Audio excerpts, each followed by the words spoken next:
ഉണരുക, ശക്തി ആർജിക്കുക, ഉയരുക. സംശയവും ഭയവും വേദനയും നമ്മുടെ ഉണർത്തൽ വിളികളാണ്.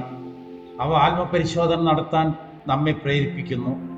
ഈ അടയാളങ്ങൾ അവഗണിക്കുന്നത് അവയുടെ തീവ്രത വർദ്ധിപ്പിക്കുകയുള്ളൂ.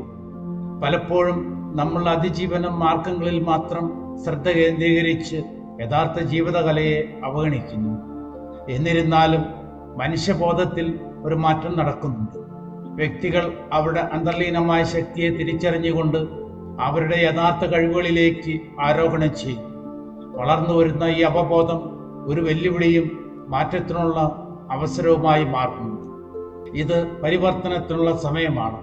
നാം പുതിയതും ശാക്തീകരിക്കുന്നതുമായ ആശയങ്ങൾ സ്വീകരിക്കുക. നമ്മെ നിയന്ത്രിക്കുകയും പരിമിതപ്പെടുത്തുകയും ചെയ്യുന്ന തെറ്റായ വിശ്വാസങ്ങളെ തിരുത്തുക.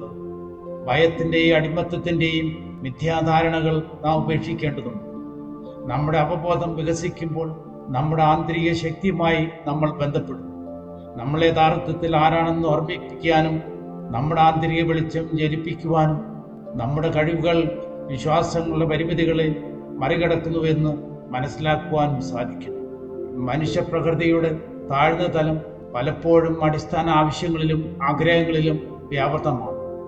ഖേദകരമെന്ന് പറയട്ടെ, മതസ്ഥാപനങ്ങളും രാഷ്ട്രീയ സംവിധാനങ്ങളും ഭയത്തിൻ്റെയും അപര്യാപ്തതയുടെയും വികാരങ്ങളെ പലപ്പോഴും നിയന്ത്രണത്തിനുള്ള ഉപകരണങ്ങളായി ഉപയോഗിക്കുന്നു. തൽഫലമായി സുരക്ഷിതത്വം, സ്വസ്ഥത, ക്ഷേമം എന്നിവയ്ക്കുള്ള നമ്മുടെ അടിസ്ഥാന ആവശ്യങ്ങൾ നിറവേറ്റപ്പെടാത്തപ്പോൾ ഭയത്തിൻ്റെയും വേദനയുടെയും ആത്മാഭിമാനമില്ലായ്മയുടെയും ചക്രവ്യൂഹത്തിൽ നാം കുടുങ്ങിപ്പോകും. ഈ താഴ്ന്ന സ്വഭാവത്തെ മറികടക്കാൻ അസ്തിത്വത്തിൻ്റെ ഉയർന്ന തലങ്ങളിലേക്ക് നാം ഉയരണം. അതായത് സത്യത്തിൻ്റെയും യാഥാർത്ഥ്യത്തിൻ്റെയും മണ്ഡലം. ഇവിടെ മനുഷ്യാത്മാവിൻ്റെ യഥാർത്ഥ സൗന്ദര്യവും ജീവിതത്തിൻ്റെ ആഴത്തിലുള്ള അർത്ഥവും കണ്ടെത്തുന്നു. ആധികാരികതയുടെ ഈ സ്ഥലത്തു നിന്ന് മൂല്യമുള്ള സന്ദേശങ്ങൾ പങ്കിടുവാനും ലോകത്തിൻ്റെ പുരോഗതിക്ക് സംഭാവന നൽകുവാനും കഴിയും.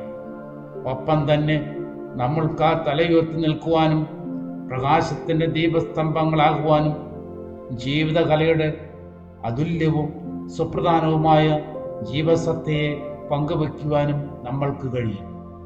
ഈ വീഡിയോ ശ്രദ്ധിച്ചതിനും പിന്തുണയ്ക്കുന്നതിനും നന്ദി.